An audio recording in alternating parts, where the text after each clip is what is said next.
Bonjour à tous, bienvenue sur Weblex TV. Cette question concernant le rachat d'entreprise, avez-vous pensé à une levée de fonds? Qui dit levée de fonds dit souvent start-up, mais c'est parfois un abus de langage parce qu'une levée de fonds peut être aussi un moyen de développer une entreprise déjà existante, voire de faciliter sa transmission. C'est ce que va nous expliquer Renan Kéo, consultant pour Interface Transmission. Bonjour Renan, merci d'être avec nous. Des fonds spécialisés qui interviennent dans le cadre de la reprise d'une entreprise, est-ce que c'est récent?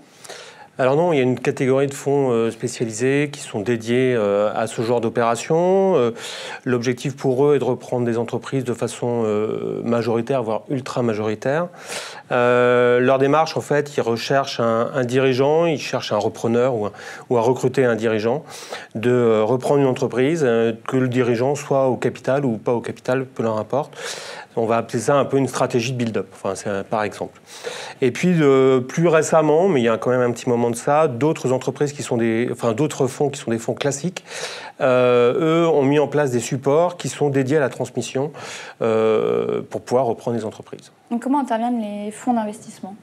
Alors, leur stratégie, ça va être une stratégie par le biais d'un MBO. Un MBO, c'est Management Buyout. Donc, du coup, là, l'objectif est d'aider les salariés qui sont déjà dans l'entreprise à pouvoir reprendre leur entreprise, donc à apporter en capital et également à les aider à pouvoir aller chercher de la dette auprès des établissements bancaires ou éventuellement par ce qu'on appelle du MBI, donc là, Management Buy-in.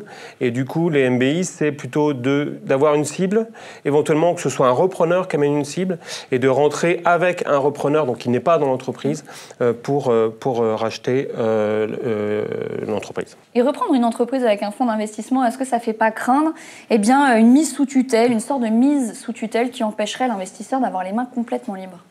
Alors c'est vrai qu'on rencontre, lorsqu'on rencontre des repreneurs d'entreprises, qui sont souvent des cadres d'un certain niveau, qui ont piloté des business units pour le compte de leur précédent employeur.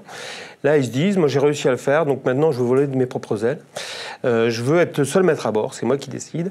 Donc en fait, l'objectif pour eux est d'être à 100%, voire à minima au moins majoritaire dans la structure. Néanmoins, s'associer à un fonds, c'est pas forcément contradictoire de mon point de vue. C'est-à-dire qu'il y a des règles de gouvernance à mettre en place par le biais d'un pacte d'associés dès le début et qui vont définir justement l'intervention de chacun et là où le fonds d'investissement va devoir intervenir. Mais ils peuvent s'avérer, il y a bien sûr une phase de prise de connaissance de chacun. Une fois que la confiance est née, ils peuvent s'avérer de véritables partenaires. On va parler plutôt d'un board aux côtés du dirigeant d'entreprise et qui va, du coup, il va se sentir moins seul. Et puis en même temps, il va pouvoir s'appuyer sur son réseau, sur le fonds pour aller développer son business éventuellement, parce que le but des deux est conjoint, c'est-à-dire que l'entreprise se développe. Et la logique d'un fonds d'investissement, c'est pas d'investir que sur une durée assez limitée, en tout cas définie? Si. Le fonds d'investissement va arriver, si vous voulez, avec une stratégie de sortie dès qu'il va investir dans une entreprise. Son objectif n'est pas de rester sur le long terme dans une entreprise, même si ça peut parfois arriver, mais son objectif est d'en sortir à 5-7 ans, clairement. Donc, ils vont permettre quelque part, parce que le repreneur qui va reprendre avec eux va s'endetter. Cette période d'endettement va être de 7 ans.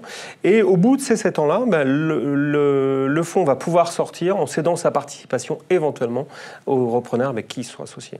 Merci beaucoup et on se retrouve très rapidement sur Weblex TV. Merci.